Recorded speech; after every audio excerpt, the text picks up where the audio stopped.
Céline Dacosta. Nous défendons l'environnement tous les matins de l'été avec Céline. On va parler de ce nouveau record de chaleur inquiétant en Arctique, Céline, dans le Svalbard norvégien, c'est ça, je prononce Vous bien? l'avez bien dit, oui. Et Bon. souvenez-vous, on en a déjà parlé de l'Arctique, il Oui, n'y a pas je me si souviens. longtemps. Le 22 mai, déjà, on battait un record de chaleur en Sibérie. Il faisait 25,4 degrés, alors que la température normale à cette époque est habituellement de 0 degré. Un petit peu plus tard, début juillet, toujours en Sibérie, on a même relevé à Verkhans, une ville réputée pour être le point le plus froid de l'hémisphère nord, un pic à 38 degrés. Combien? 38. 38 C'est l'été quand même degrés. là-bas, mais En normalement, Arctique. exactement, mais normalement c'est 20 degrés. Et rebelote encore ce week-end dans le Svalbard norvégien, un archipel plus connu sous le nom d'île Spitsberg. Toujours en Arctique, on a relevé 21,3 degrés alors qu'il devrait en faire 5. Ce sont les températures les plus chaudes jamais enregistrées depuis plus de 40 ans. Mais que disent les scientifiques? Comment on explique ces températures? Eh bien, selon eux, l'Arctique déjà se réchauffe 2 fois plus vite que le reste de la planète.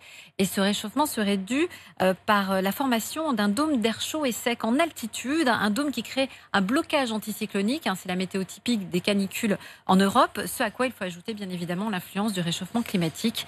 Toujours dans le Svalbard norvégien, la température moyenne pour la période 2070-2100 devrait augmenter de 7 à 10 degrés par rapport à la période 1970-2000, suivant le niveau d'émissions humaines dans les décennies à venir. Alors évidemment, avec de telles températures l'été, la banquise ne se reforme plus comme avant en hiver. Oui. Conséquences dramatiques pour les habitants de cette banquise, la faune, la flore. Et oui, et les ours polaires. D'ailleurs, le Svalbard norvégien est très connu pour ses ours polaires. Ils sont déjà menacés. On en parle depuis un petit moment, depuis 2015 déjà. Les ours polaires ont besoin de la banquise pour chasser, pour se nourrir. Jamais une étude qui est parue il y a une semaine, c'était le 20 juillet dans la revue Nature Climate Change, prédit même leur disparition purement et simplement du pôle Nord d'ici 2100. Si la planète continue à se réchauffer, il nous reste donc 80 ans pour empêcher que ce scénario devienne une triste réalité. Mais quand on se rendra compte du temps qui nous reste en fin de compte. On est sur un petit peu de douceur. Vous avez reconnu la voix d'Angèle? Et ça me réconcilie avec Angèle. Ouais, Angèle qui avait enregistré. Vous n'aimez pas Angèle? Je détestais Angèle. C'est Mais non. vrai? Elle est clivante. Je déteste Je l'aime beaucoup, Balance moi. ton quoi.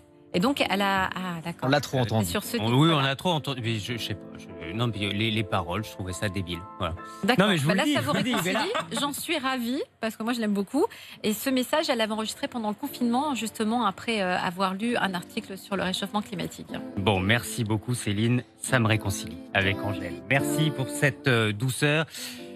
Oui, on va essayer d'y voir un peu plus léger aussi.